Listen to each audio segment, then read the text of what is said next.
Good evening guys, आप सब कैसे हो? आई होप सब अच्छे होंगे। और आज मैं करनाल गई हुई थी। मेरा कोई काम था, काम भी क्या, पेंशन को लेके मेरा प्रोसेस जो चल रहा है उसकी वजह से मैं गई थी।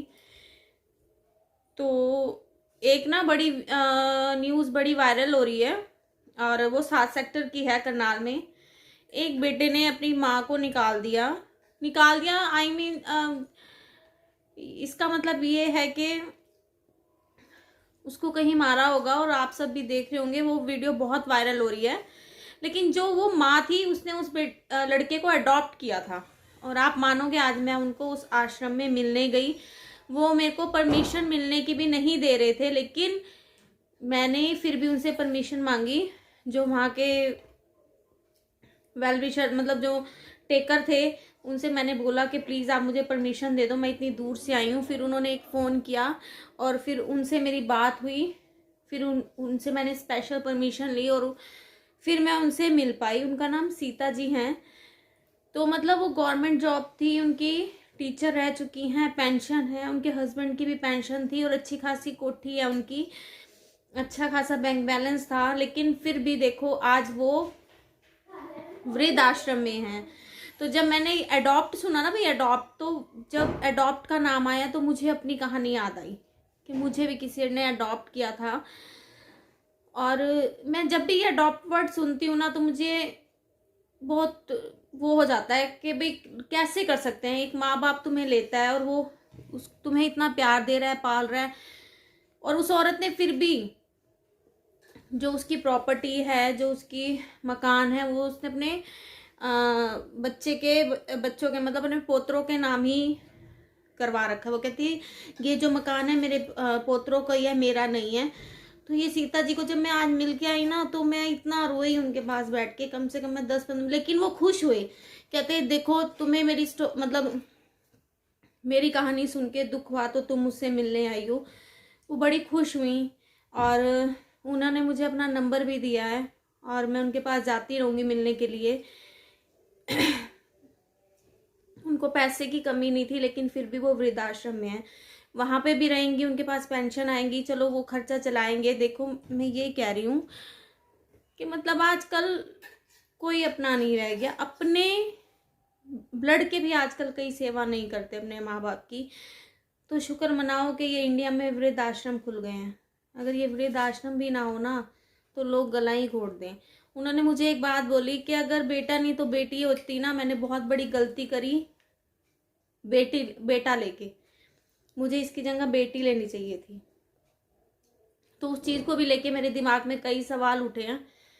मैं अपना पर्सनल फ्यूचर बता रही हूँ, जो मेरा आगे होगा। मेरे को लगता है मेरा यही होगा। तो मैं ना वहाँ पे बेड पे जगह खाली थी, तो बड़ा बोले, कहते नहीं नहीं ऐसा किसी के साथ ना हो, लड़कियां बहुत अच्छी होती है, लेकिन कहते हैं जो किस्मत में हो मिलता वही है।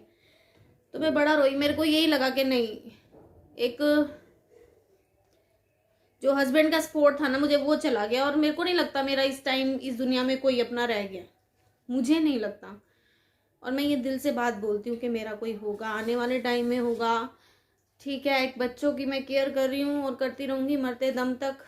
अपने बच्चे वो छोड़ के गए हैं, लेकिन फ्यूचर मुझे वही लग रहा है मेरा। क्योंकि मैं जब देख रही थी ना उनको, मैं तो कहती हूँ उनके पास बहुत कुछ है, मेरे पास तो कुछ भी नहीं है अपना।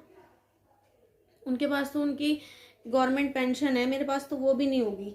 तो जब वो अपना दुख बता रही थी ना, तो उस चीज़ में मैं अपने आप को देख रही थी। तो आज मैं बहुत हर्ट हुई। कुछ नहीं होता, कोई लड़का नहीं, कोई लड़की नहीं है, ठीक है। वो आज वो मैंने उन्हें बोला, मैंने कहा आपको अपना बेटा याद आ रहा है? कहती वो तो मेरा बेटा है, मैं तो उसको याद करूँगी।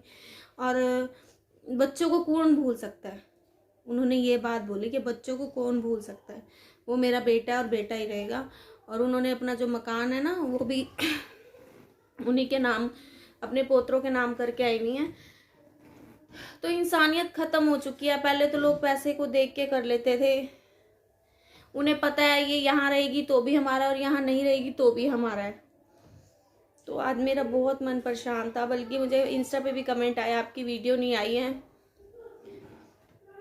और यूट्यूब पे भी मैसेज आया 1-2 जनों का, भाई आपकी वीडियो क्यों नहीं आई। तो बस यही था और मेरे से बोला नहीं जा रहा है। देखो, मैं खुद परेशान हो गई हूँ, क्योंकि पता नहीं लाइफ कब क्या कर जाए। और मेरी किस्मत तो वैसे ही शुरू से ही ख़राब रही है।